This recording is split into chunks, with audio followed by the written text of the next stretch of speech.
So hello everyone, how are you all. कैसे हैं आप सभी लोग। आई होप आप सभी लोग अच्छे होंगे, आप सभी लोगों की पढ़ाई अच्छे से चल रही होगी। तो गाइस, जैसा कि लास्ट लेक्चर में मैं आप लोगों को बता चुका था अगला टॉपिक कौन सा आने वाला है, तो आज उसी टॉपिक के रिगार्डिंग बहुत छोटे से कदम से शुरुआत करेंगे। बहुत छोटा सा और बहुत प्यारा सा टॉपिक पढ़ेंगे आज। ट्रांसफॉर्मेशन ऑफ सेंटेंस में आज का जो हमारा डिस्कशन रहने वाला है वो टू एडजेक्टिव से रिलेटेड रहने वाला है कि TOO2 जो है वो किस तरीके से एक इंपॉर्टेंट रोल प्ले करता है।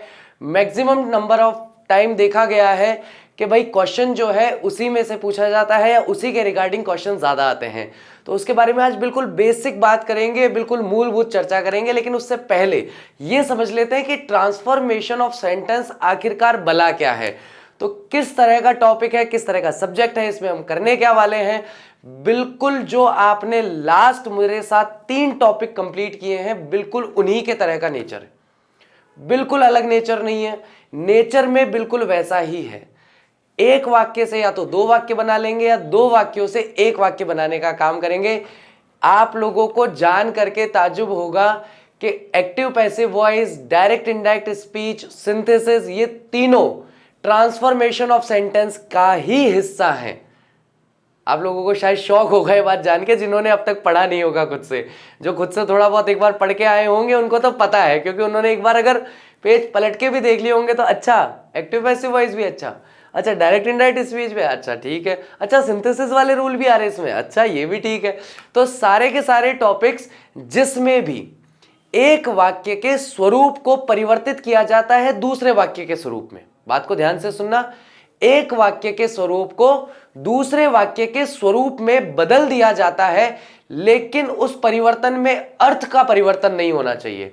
यानी वहां पर सेंटेंस का टाइप तो चेंज हो जाए, सेंटेंस का फॉर्मेशन चेंज हो जाए, सेंटेंस का सेंटेंस स्ट्रक्चर चेंज हो जाए, but meaning of the sentence या जीस्ट ऑफ द सेंटेंस जो है वो चेंज नहीं होना चाहिए।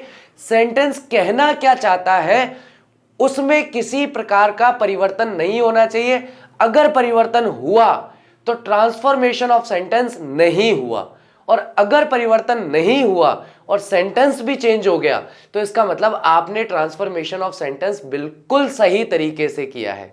ठीक है गाइस, तो चलिए ये एक छोटा सा परिचय था। बाकी एक बार इसको देखते हैं कि टॉपिक है क्या और किस तरीके से काम करने वाला है। अच्छा हाँ, उससे पहले एक न्यूज और है आप लोगों के लिए। वो न्यूज गाइस ये है कि आप लोगों का जो पिछला जो भी पूरा टॉपिक था सिंथेसिस, उसके आंसर की ऑलरेडी अपलोड कर दी गई है। आप लोग चाहें तो कमेंट बॉक्स में जाकर के ऊपर देखेंगे तो मेरा पिन कमेंट आपको दिखाई देगा, जिसमें हर वीडियो से रिलेटेड, यानी कि जो भी वीडियो है उस वीडियो से रिलेटेड सारे आंसर्स उसी वीडियो के कमेंट बॉक्स में आपको पिन कमेंट में मिल जाएंगे। ठीक है गाइस, तो अगर आपने अपने आंसर चेक नहीं किए हैं तो फटाफट से जाइए एक बार अपने आंसर चेक कर लीजिए। ठीक है guys, so let's start our topic. अपना नया टॉपिक हम सिंथेसिस स्टार्ट करते हैं और देखते हैं इसमें किस तरह के जेम्स हमें मिलने वाले हैं, कौन से नए रूल्स मिलने वाले हैं और किस तरीके से हम लोग अपने आप को एक बेटर लर्नर बनाने वाले हैं। तो ट्रांसफॉर्मेशन ऑफ सेंटेंसेस में ट्रांसफॉर्मेशन हमारा सबसे पहला वर्ड है कि हमें ट्रांसफॉर्म करना है, परिवर्तित करना है। ट्रांसफॉर्मेशन का अर्थ रूप परिवर्तन से है कि किसी भी वाक्य का, किसी भी शब्द का, किसी भी वाक्य का रूप जो है उसे परिवर्तित कर दिया जाता है, यानी कि उसका फॉर्मेट जो है बेसिकली वो चेंज हो जाता है। वाक्य के अर्थ या भाव में बिना परिवर्तन किए, मोस्ट इंपॉर्टेंट बात, जो व्यक्ति इस बात को अपने दिमाग में रखेगा ऑल द टाइम कि मैं चेंज कर रहा हूं। जैसे कल शाम को एक विद्यार्थी है, उसने एक ही वाक्य को 2 तरीके से चेंज कर दिया और उसने मुझे कहा कि सर मैंने एक वाक्य को ऐसे चेंज करा है और ऐसे भी चेंज करा है। मैंने कहा बेटा सही है, कोई दिक्कत नहीं। तो अब उसका ये कहना है सर इन दोनों में से सही कौन सा है।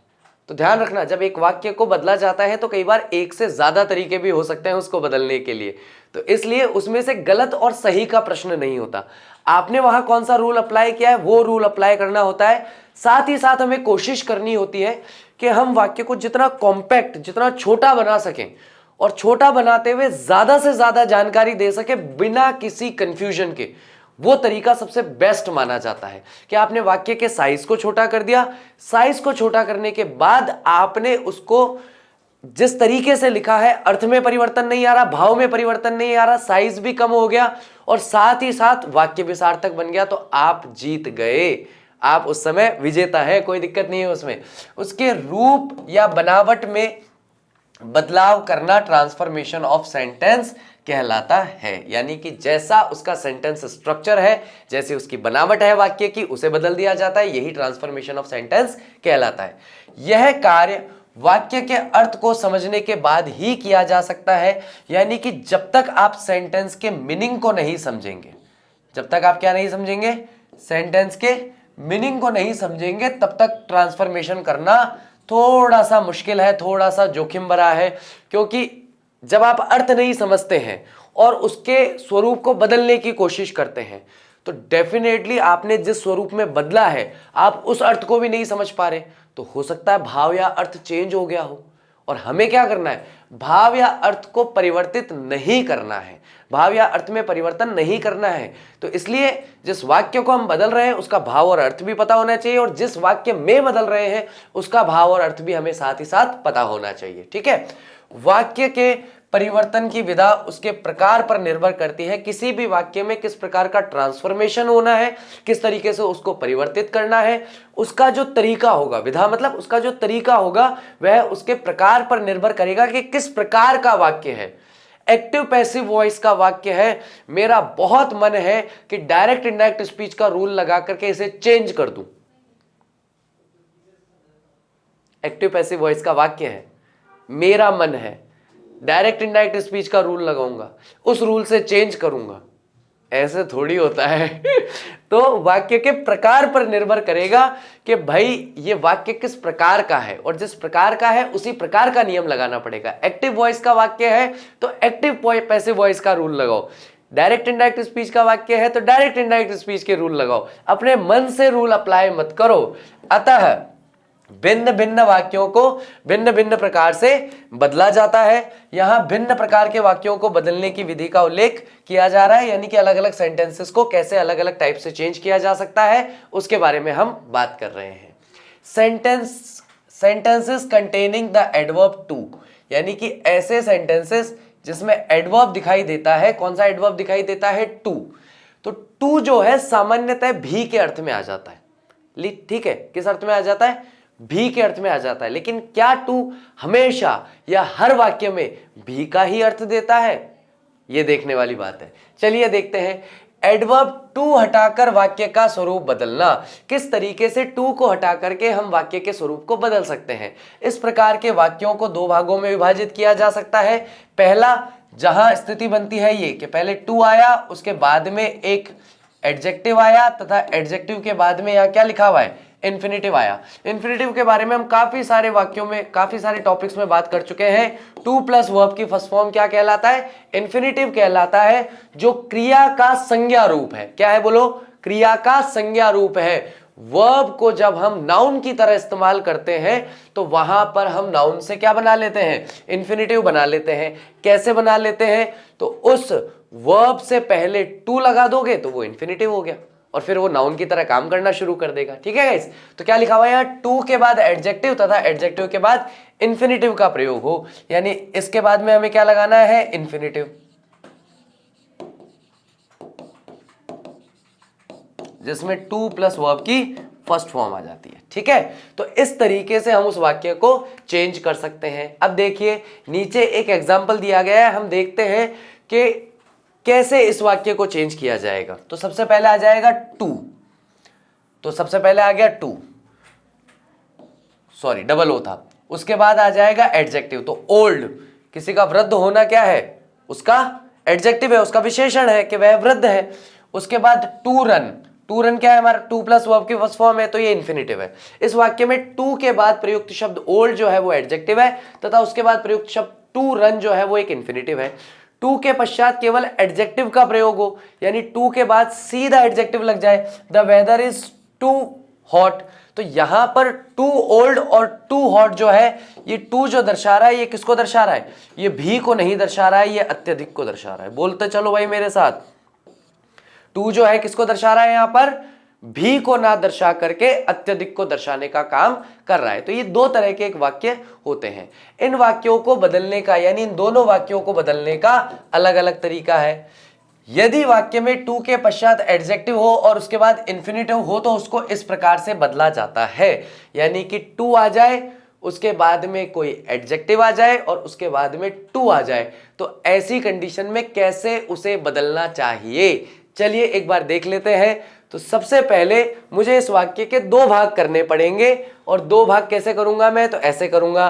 तो पहला वाक्य क्या करा, ही इज सो वीक, वह अत्यधिक कमजोर है। ही कैन नॉट मूव, वह हिलडुल नहीं सकता। वह अत्यधिक कमजोर है तो वह ज्यादा हिलडुल नहीं सकता या वहां से चल फिर नहीं सकता, मूव नहीं कर सकता। अब ऐसी कंडीशन में मैंने पहले वाले भाग का वाक्य बनाया और उससे विपरीत अर्थ देने वाला दूसरा वाक्य बनाया। वह बहुत कमजोर है और वो चल सकता है, तो फिर क्या मतलब है, फिर तो टू और टू का प्रयोग होगा ही नहीं। तो जब विरोधाभास की स्थिति दिखाई दे पहले और दूसरे वाक्य में, विरोधाभास कैसे, भाव में विरोधाभास नहीं, आगे वाला अफर्मेटिव सेंटेंस तो उसके बाद वाला सेंटेंस नेगेटिव हो जाता है। पहला वाला वाक्य सकारात्मक है तो दूसरा वाक्य कैसा हो गया, नकारात्मक हो गया। और इन दोनों को जोड़ने के लिए हमने किसका इस्तेमाल कर लिया, दैट कंजक्शन का इस्तेमाल कर लिया। अर्थ समझेंगे, वह चलने के लिहाज से या घूमने फिरने के लिहाज से बहुत ज्यादा कमजोर है या अत्यधिक कमजोर है। तो यहां क्या बना, ही इज सो वीक, वह अत्यधिक कमजोर है। दैट की, ही कैन नॉट मूव, वह हिलडुल या चल फिर नहीं सकता। आई मेरी बात समझ में, कि ही इज सो वीक, वह अत्यधिक कमजोर है। That he can not move, कि वह चल फिर या हिलडुल नहीं सकता। चलिए फटाफट से नंबर 2 नंबर 3 आपके सामने है, फटाफट से आंसर लिख दीजिए, फटाफट से आंसर लिख दीजिए। जैसे मैंने इसको चेंज करा है ना, इसको देख करके सेम रूल इसके अंदर अप्लाई कीजिए और सेम रूल से इसे भी चेंज कर दीजिए। चलो शुरुआत से शुरुआत कर लेते हैं। आंसर कहां लिखना है ये तो सबको पता ही है, बताना है क्या, जरूरत पड़ेगी क्या?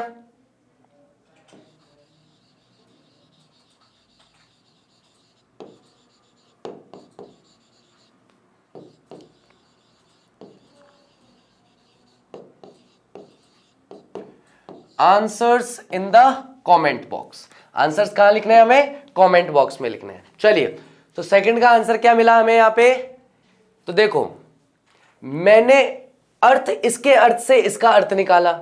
ही is too old, he is too weak का क्या था, वह अत्यधिक कमजोर है, तो वह अत्यधिक वृद्ध है। To work hard, to move, चलने फिरने के लिहाज से, कठिन परिश्रम करने के लिहाज से। तो मैंने इसका अर्थ जानते हुए सेम रूल यहां अप्लाई कर दिया कि वह अत्यधिक कमजोर है तो वह अत्यधिक वृद्ध है, चलने फिरने के लिहाज से तो कठिन परिश्रम करने के लिहाज से। तो दोनों जगह मेरा अर्थ बराबर समझ में आ गया। अब जो रूल मैंने यहां लगाया वही रूल यहां लगाऊंगा। ही इज सो और फिर ये वर्ड उठा लिया, तो ही इज सो फिर ये वर्ड उठा लिया, ओल्ड आ गया, फिर कंजक्शन दैट तो दैट लगा लिया।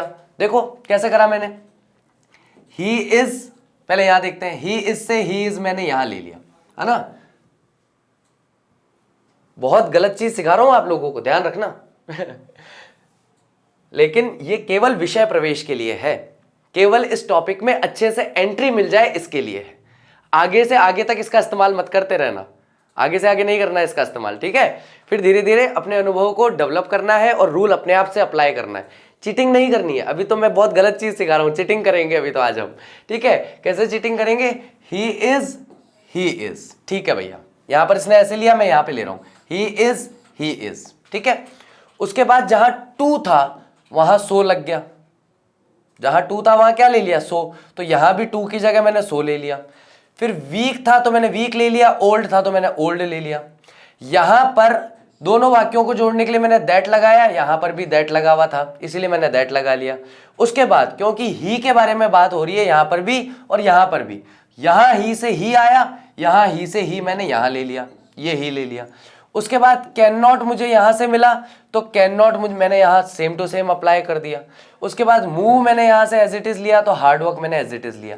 चलो जो अभी तक कन्वर्ट नहीं कर पाए हैं इस चीज को फॉलो करते हुए तीसरे सेंटेंस को जाकर के कन्वर्ट करो कमेंट बॉक्स में। सेम बिल्कुल वैसा का वैसा है, कोई डिफरेंस नहीं। फटाफट से कमेंट बॉक्स में जाओ और इसको कन्वर्ट करो। चलो जल्दी जल्दी जल्दी जल्दी जल्दी।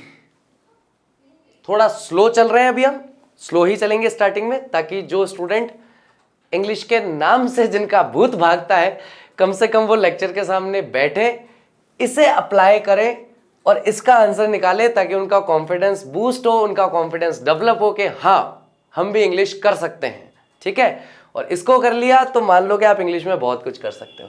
चलो अपना आंसर मैच कर लो। ही इज टू की जगह so, proud as it is copy paste, conjunction ले लिया दैट, आगे ही वापस से ही, कैन नॉट जैसे इसको इससे मिला इसको इससे मिल जाएगा कैन नॉट, और बैग को एज इट इज हमने ले लिया, यही अप्लाई किया तो अपने आप हमारे तीनों आंसर यहां पर बन गए हैं। ठीक है गाइस, नेक्स्ट देखते हैं बदलने के नियम क्या कहते हैं। टू के स्थान पर 100 का प्रयोग कर लीजिए, कर लिया साहब। वाक्य में प्रयुक्त जो विशेषण है उसके पश्चात यानी उसके बाद में दैट का प्रयोग कर लीजिए, वो भी कर लिया। दैट के पश्चात प्रारंभ में सब्जेक्ट के स्थान पर प्रयुक्त नाउन या प्रोनाउन के अनुसार ही शी इट दे या आई या वी में से आवश्यकता अनुसार किसी एक का प्रयोग कीजिए, कर लिया। हमें तो भाई तीनों वाक्यों में ही मिला था तो हमने ही एज इट इज उठा लिया था। और उसके बाद में कैन नॉट का प्रयोग कीजिए, फिर कैन नॉट का प्रयोग कर लिया। उसके बाद अंतिम शब्द जो है उसे एज इट इज रख लीजिए, रख लिया साहब। तो जो आप यहाँ लिख के बता रहे हो वह हमने प्रैक्टिकली करके देख लिया। प्रैक्टिकली करके समझ में नहीं आया पढ़ के कर लेंगे, पढ़ के समझ में नहीं आया थोड़ा वीडियो पीछे करेंगे, प्रैक्टिकली करके देख लेंगे। हमारे पास दोनों रास्ते हैं भाई। कोई कहे कि सर ऐसे समझ में नहीं आ रहा तो भाई ऐसे समझ ले, सर ऐसे समझ में नहीं आ रहा ऐसे समझ ले, बस समझ ले, कैसे भी समझ, बस इस चीज को समझ लो और अप्लाई करो। ठीक है, he is too fat to sit properly, क्या लगता है? एक बार ट्राई करो इसको, मैं आंसर अभी बताऊंगा लेकिन एक बार इसको ट्राई करो, गलती करनी भी जरूरी है। एक बार इसको ट्राई करो।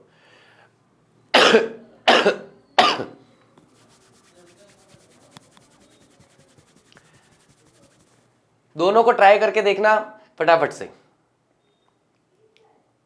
She is too fat to sit properly.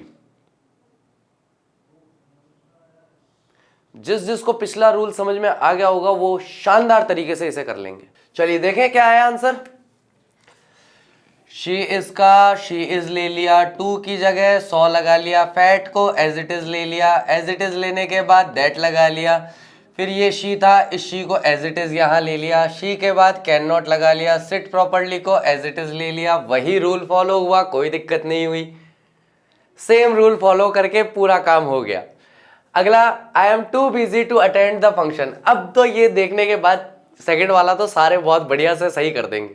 इसके लिए मैं 100% श्योर हूं कि अब इसमें कोई गलती नहीं करेगा। 4 सेंटेंसेस बता चुका हूं कैसे कन्वर्ट होने हैं, कैसे ट्रांसफॉर्मेशन होना है। चलिए गाइस नेक्स्ट फटाफट से कर लीजिए। अब इसके लिए मैं टाइम रुक नहीं रहा हूं क्योंकि अब थोड़ा सा आगे का भी देखना है। ठीक है, तो आई एम ले लिया, टू का 100 बना लिया, बिजी का बिजी ले लिया, बिजी के जस्ट बाद दैट लगाना है, लगा लिया। यहां आए था तो यहां भी आई ले लिया, उसके बाद कैन नॉट लगा लिया। कैन नॉट लगाने के बाद अटेंड द फंक्शन को मैंने अटेंड द फंक्शन से as it is copy paste कर लिया। यहां जैसे सिट प्रॉपरली से सिट प्रॉपरली को as it is copy paste कर लिया था। इस तरीके से मैं अपने सेंटेंसेस को कन्वर्ट कर सकता हूं, उन सेंटेंसेस को जो शुरू होते हैं टू तथा टू से। किससे शुरू हो रहे हैं? टू तथा टू से बनने वाले जो सेंटेंसेस है उसको मैं ऐसे करूंगा। ठीक है, अब गाइस इसमें हमें बात क्या समझनी है, एक बात ये हमें समझनी है कि यहां हमने इज का प्रयोग किया, यहां भी हमने एम का प्रयोग किया। ठीक है, देखते चलना, इज का प्रयोग किया, एम का प्रयोग किया। और पिछली वाली स्लाइड्स भी अगर हम देखेंगे, ये वाली स्लाइड भी अगर हम देखें तो यहां इज की बात हो रही है, यहां इज, यहां इज, यहां इज, यहां इज। इज का मतलब क्या है कि हम सभी जगह पर जो बात कर रहे हैं, जो चर्चा कर रहे हैं, वो किसके बारे में कर रहे हैं? अब तक हमने केवल प्रेजेंट टेंस के सेंटेंस देखे, और प्रेजेंट टेंस में अगर हम कैन का यूज कर रहे थे तो फटाफट से मुझे बताओ कि अगर सेंटेंस मेरा पास्ट टेंस का होता तो कैन की जगह मैं किसका इस्तेमाल करता? कैन की पास्ट फॉर्म क्या है? कैन जो एक मॉडल है, उस मॉडल की पास्ट फॉर्म क्या होती है? तो हम सभी लोग बहुत अच्छी तरीके से जानते हैं कि कैन जो है उसकी पास्ट फॉर्म क्या होती है? अरे क्या होती है? अरे क्या होती है भाई? हैं? कैन की पास्ट फॉर्म होती है कुड, और देशी भाषा में बोलो तो कुल्ड। जब बचपन में इंग्लिश बोलना सीख रहे थे तो हिंदी की तरह इंग्लिश बोलते थे कि नहीं, जो लिखा है वही पढ़ो। COU कू ल एल ड कुल्ड। कैसे पढ़ते थे इसके? कुल्ड। क्योंकि जैसा लिखा है, अब हम तो हिंदी वाले बैकग्राउंड से हैं तो जो लिखा है वही पढ़ देते हैं। अब भले इंग्लिश में सही हो चाहे गलत हो, इंग्लिश देखेंगे। तो वहां पर हमें क्या बोलना है? कैन की पास्ट फॉर्म है कुड। क्या है? कुड है, कुल्ड नहीं है। यही हमारा अगला नियम है। यदि वाक्य पास्ट टेंस में हो तो कैन के स्थान पर कुड का प्रयोग किया जाता है। किसका प्रयोग किया जाता है बोलो? कैन के स्थान पर कुड का प्रयोग वहां पर किया जा सकता है। अगर ये नियम समझ में आ गया तो नीचे एक एग्जांपल है जहां पर इज की जगह देखो किसका प्रयोग हुआ है? वॉज का प्रयोग हुआ है। अगर आपको ये नियम और इससे पहले वाला नियम ठीक से समझ में आ गया है तो आप इस आंसर को विदिन 30 सेकंड सॉल्व कर सकते हो। चलिए फटाफट से इसको सॉल्व करके बताइए। My brother was too weak to carry the box. अब तक जो रूल अप्लाई करें वो सारे रूल इसमें अप्लाई करने हैं, बस इस बात का ध्यान रखना है। यहां पर ये जो भी अपन ने चर्चा की ना, इस चर्चा का विशेष रूप से ध्यान रखना है। बाकी जो अब तक यहां अप्लाई किया उसे एज इट इज यहां अप्लाई कर दो। My brother was too weak to carry the box. मैं ज्यादा देर रुकूंगा नहीं, बस फटाफट से भी इसका आंसर देख लूंगा। चलिए, तो माय ब्रदर वॉज टू का बना लिया सो, वीक का ले लिया वीक। ठीक है, माय ब्रदर इज तक वहां पर अपन शी इज आई एम यानी कि सब्जेक्ट और हेल्पिंग वर्ब को ले रहे थे, तो यहां भी हम सब्जेक्ट और हेल्पिंग वर्ब को ही उठा रहे हैं। कुछ गलत नहीं कर रहे हैं, कुछ अलग नहीं कर रहे हैं। यहां पर शी इज तक उठाया था ना, यहां आई एम तक उठाया था ना, तो यहां माय ब्रदर वॉज तक उठेगा पूरा का पूरा वाक्य, पूरा का पूरा फ्रेज। तो माय ब्रदर वॉज नीचे एज इट इज आ गया। टू की जगह सो लगा लिया, वीक की जगह वीक रख लिया, वीक आने के बाद कंजक्शन दैट लगा लिया। माय ब्रदर कौन है? मेल है, तो ही लगा लिया। और उसके बाद में क्योंकि यहां पर वॉज था जो हमें बता रहा है कि सेंटेंस पास्ट टेंस का है, तो हमने कैन की जगह कुड अप्लाई कर लिया। मतलब ये जो रूल हमने पढ़ा था एज इट इज यहां लगा लिया। नॉट का नॉट, यहां पर क्या लगा रहे थे? कैन नॉट, यहां कैन नॉट का क्या हो गया? Could not. उसके बाद कैरी द बॉक्स जो था उसे एज इट इज यहां अप्लाई किया, कैरी द बॉक्स, मेरा काम हो गया। बोलो हाँ कि ना? सीधे तरीके से मेरा वाक्य, मेरा सेंटेंस जो है वो कन्वर्ट हो चुका है। अगला नियम देखिए, अगला नियम क्या कहता है? यदि वाक्य का कर्ता निर्जीव हो या इट का प्रयोग हो तो उक्त वाक्य में फॉर मी के लिए आई, फॉर हिम के लिए ही, फॉर अस के लिए वी और फॉर देम के लिए दे का प्रयोग कर्ता के रूप में किया जाता है। फटाफट से इस नियम को, यानी यहां से यहां तक का जो है इस नियम को, यहां से यहां तक की जो बात है उसे 5 बार बोलो। फटाफट 5 बार बोलो, 5 बार ज्यादा हो जाएगा, 3 बार बोलो। कितनी बार बोलना है? 3 बार। फॉर मी के लिए आई, फॉर हिम के लिए ही, फॉर अस के लिए वी, फॉर देम के लिए दे। फॉर मी के लिए आई, फॉर हिम के लिए ही, फॉर अस के लिए वी, फॉर देम के लिए दे। फॉर मी के लिए आई, फॉर हिम के लिए ही, फॉर अस के लिए वी, फॉर देम के लिए दे। 3 बार हो गया मेरा। तो काउंट कर लो फटाफट से, 3 बार हुआ कि नहीं हुआ? फटाफट काउंट करो 3 बार मेरी स्पीड से। एक बार और। फॉर मी के लिए आई, फॉर हिम के लिए ही, फॉर अस के लिए वी, फॉर देम के लिए दे। अब बढ़ते हैं। अब मेरी बात समझो। ट्री जो है वो एक तरीके से निर्जीव तो नहीं है, निर्जीव तो नहीं है, सजीव है, लेकिन वृक्ष, पशु, पक्षी और कीट इत्यादि जो हैं, ये सारे के सारे जो है, ये सारे के सारे जो है ये होते तो सजीव है लेकिन फिर भी इट की कैटेगरी में आते हैं, यानी कि हम इन्हें निर्जीव वस्तुओं की कैटेगरी में रखते हैं, या नाउन के ग्रामर के दौरान हम इन्हें इट के साथ में कोऑर्डिनेट करते हैं और इट जो है वो निर्जीव वस्तुओं के लिए आता है, ठीक है। तो जब भी पशु पक्षी इत्यादि की अगर बात हो, वृक्ष आदि की बात हो, खास करके पशु पक्षी ऐसे जो जंगली पशु पक्षी हों, अब मान लीजिए घर में गाय है तो हमारे लिए पशु नहीं है वो, समस्या ये है। किसी के घर में पेट है, कोई डॉग है, कोई पैरेट है, कोई रैबिट है। एक बार बात करी थी ना, सबने बताए थे अपने अपने कि किस किस के घर में कौन कौन से पेट्स हैं और आपके पेट का नाम क्या है, आपके पेट किस तरह की हरकतें करते हैं, इसके बारे में चर्चा हुई थी हमारी एक वीडियो में। मेरे को याद है, मैंने सबके कमेंट पढ़े थे। कोई अपनी गाय का नाम बता रहा था, कोई पैरेट का नाम बता रहा था, एक आध के पास तो रैबिट भी है, खरगोश भी है। डॉग ब्रीड जो है वो बहुत कॉमनली लोगों के पास होती है, जो एज अ पेट वो अपने घर में रखते हैं। तो वहां पर वो आप उसे कहीं ना कहीं फैमिली मेंबर की तरह देखना शुरू कर देते हैं। तो गाय के लिए आप शी का प्रयोग कर लेते हैं, या कोई डॉग है तो आप ही का प्रयोग कर लेते हैं, ठीक है। तो वो एक अलग सिचुएशन है, मैं उसमें नहीं जा रहा, ठीक है। मैं केवल सामान्य बात कर रहा हूं। वृक्ष पशु पक्षी होते सजीव हैं, लेकिन क्योंकि इनके लिए इट का इस्तेमाल किया जाता है तो ग्रामर के दौरान हम इन्हें निर्जीव के साथ ही मानते हैं। ये गड़बड़ हो गई, और कब हुई पता नहीं चला, आप लोगों ने चीटिंग कर ली होगी, ठीक है। द ट्री जो है इसको हम लोग निर्जीव मान रहे हैं। इज वर्तमान काल, टू टी डबल ओ मिल गया, हाई हाई मिल गया, फॉर मी, फिर टू क्लाइंब इट। तो टू किसके लिए आ गया? के लिए के अर्थ में आ गया। किसके अर्थ में आ गया? के लिए के अर्थ में ये आ गया। एक बार अगर हम यहां पर रूल अप्लाई करेंगे तो कैसे करेंगे? तो द ट्री का द ट्री इज हमने एज इट इज ले लिया, टू की जगह सॉ लगा लिया, हाई की जगह हाई लगा लिया, उसकी जगह उसके बाद में दैट कंजक्शन आना है तो दैट कंजक्शन का यूज भी कर लिया। अब जहां मेरे लिए आया फॉर मी, वहां मैंने कर लिया आई का इस्तेमाल। जहां मेरे लिए आया फॉर मी, वहां मैंने कर लिया आई का इस्तेमाल। तो फॉर मी के लिए किसका प्रयोग करना है? आई का प्रयोग करना है। टू क्लाइंब इट, तो टू क्लाइंब इट में वापस वही प्रेजेंट टेंस में है तो कैन नॉट लगा लिया, और क्लाइंब इट जो है वो as it is copy paste कर लिया। देख रहे हो? देख रहा है विनोद कैसे मामला चल रहा है? फॉर मी की जगह धीरे से आई कर लिए हम, हैं? देख रहे हो कैसे हुआ ये? चलिए, तो द ट्री का द ट्री इज सेम ले लिया, टू की जगह सॉ अब तक करते आ रहे हैं, हाई की जगह हाई अब तक करते आ रहे हैं, हाई के जस्ट बाद कंजक्शन दैट अब तक करते आ रहे हैं। फॉर मी की जगह आई लगा लो, उसके बाद प्रेजेंट टेंस है तो कैन नॉट, पास्ट टेंस है तो कुड नॉट, उसके बाद टू तो पहले भी हमने काम में नहीं लिया, क्लाइंब इट को as it is copy paste कर लिया। फटाफट इसको कॉपी पेस्ट करते हुए नीचे वाला सॉल्व कर दो।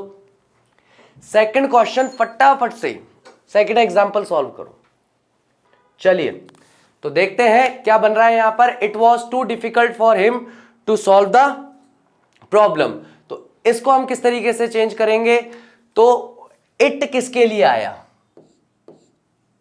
इट किसके लिए आया? तो गाइस इट आया द प्रॉब्लम के लिए। इट किसके लिए कहा गया वहां पे?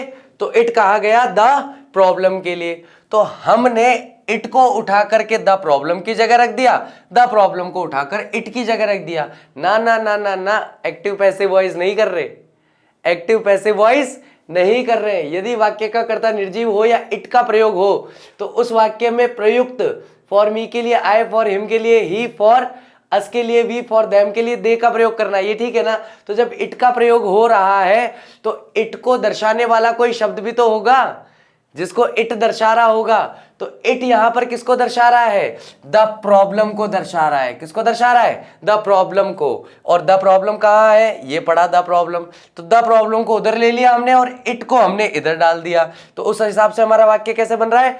यहां आ गया हमारे लिए द प्रॉब्लम वॉज, जैसे कि ये इट वॉज था, यहां द प्रॉब्लम वॉज बन गया। टू की जगह हम फिर से सो ले आए, डिफिकल्ट में डिफिकल्ट ले आए। फॉर हिम, उससे पहले दैट कंजक्शन आ गया।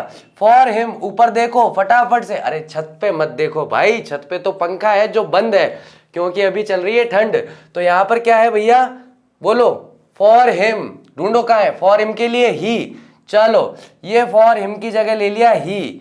उसके बाद क्योंकि यहां वॉज था तो पास्ट टेंस की बात हो रही है, पास्ट टेंस की बात हो रही है तो कुड नॉट। कुड नॉट के बाद में क्या आ गया? सॉल्व द प्रॉब्लम, तो हमने द प्रॉब्लम को तो इट की जगह भेज दिया था और इट को उठाकर द प्रॉब्लम की जगह ले आए थे, तो सॉल्व द प्रॉब्लम की जगह सॉल्व इट हो गया। बोलो हाँ कि ना, समझ में आया कि नहीं आया गाइस? है समझ में आया किस तरीके से हम लोग यहां पर कैसे काम कर रहे हैं? एक बार फिर से इस चीज को देख लो और दिमाग में केवल एक बात रखो इस वाक्य को फिर से देखने से पहले कि द प्रॉब्लम हमने इट की जगह ले लिया और इट को द प्रॉब्लम की जगह डाल दिया ताकि बात ठीक से समझ में आए। बिना अर्थ समझे ट्रांसफॉर्मेशन नहीं किया जा सकता। पहली स्लाइड पे पढ़ाया था। अर्थ समझोगे इस वाक्य का कि बहुत ही मुश्किल था उसके लिए कि वह उस समस्या का समाधान कर सके। तो समस्या जो है बहुत ही ज्यादा मुश्किल थी जो कि समाधान नहीं की जा सकती थी। जब अर्थ बनाओगे तो इट वॉज जब बोलोगे ना तो कहोगे कि वह बहुत ही मुश्किल था। अब वह क्या था जो मुश्किल था भाई? अगर मैं कहूं यहां पर ऐसे बना लेता हूं, इट वॉज सो डिफिकल्ट, वह बहुत ही मुश्किल था। वह क्या क्या बहुत मुश्किल था भाई? किस चीज के लिए बोल रहे हो वह बहुत मुश्किल था? पता ही नहीं। अब पता ही नहीं तो फिर ठीक है, बैठ करके मंजीरे बजाओ, लेकिन थोड़ा सा दिमाग लगाया। समस्या के लिए कहा जा रहा है वह समस्या, तो वह समस्या यहां ले ली और लास्ट में अगर इट भी बोला ना तो भी समझ में आ गया कि ये इट जो है ये इस द प्रॉब्लम को दर्शा रहा है। इसीलिए वाक्य के शुरुआत में या टॉपिक के शुरुआत में कहा गया किसी भी वाक्य का ट्रांसफॉर्मेशन करने के लिए उसके अर्थ को, उसके भाव को समझना जरूरी है ताकि ट्रांसफॉर्मेशन होने के बाद हम ये देख सकें कि भाव यथावत रहा या नहीं रहा, भाव में कोई परिवर्तन तो नहीं आया। ठीक है गाइस, एक बार इसे देख लीजिए। चलिए गाइस आगे देखते हैं, आगे हमारे लिए और इसमें क्या है। ओके, तो आज के लिए इतना ही। मैं उम्मीद करता हूं कि आप सभी लोगों का आज का टॉपिक मैंने बहुत ही छोटा एक इंट्रोडक्टरी हिसाब से कि हम बस टॉपिक में एंटर कर सकें, किस तरह से रूल्स आएंगे, कैसे रूल्स बिल्ड होंगे और कैसे हम सेंटेंसेस को एक एक रूल एड ऑन करते हुए और उन्हें ट्रांसफॉर्म करते चलेंगे। आज का उद्देश्य इतना ही था कि टॉपिक में एंटर कर सकें, टॉपिक के थोड़े व्यवहार को समझ सकें, ट्रांसफॉर्मेशन कैसे हो रहा है प्रैक्टिकली उसे देख सकें। उम्मीद करता हूं आज का लेक्चर आपको अच्छे से समझ में आया होगा। अगर आपको अच्छे से समझ में आया है तो अब तक जितने रूल्स बताए गए हैं, अभी तक मैंने जितने भी रूल डिस्कस किए हैं, 1 रूल 1 एग्जाम्पल, बस ये दे दीजिए मुझे। एक रूल और उस एक रूल पर एक एग्जाम्पल जो है वो लिख दीजिए। ठीक है, रूल नंबर 1 2 3 करके लिख सकते हो, आपको रूल पूरा लिखने की आवश्यकता नहीं है और रूल पूरा लिखते हो तो अच्छी बात है, रिवीजन हो जाएगा। तो रूल लिख करके भी एग्जाम्पल लिख सकते हैं या रूल नंबर डाल के भी एक एक एग्जाम्पल उस पर मुझे दे सकते हैं। छोटा टॉपिक, छोटा लेक्चर, छोटा होमवर्क। ठीक है गाइस, तो आई होप पूरे उत्साह के साथ, जोश के साथ आप ये जरूर करेंगे। Thank you very much. I will see you soon in my next lecture. Till that take care of yourself. Bye bye. I will see you soon.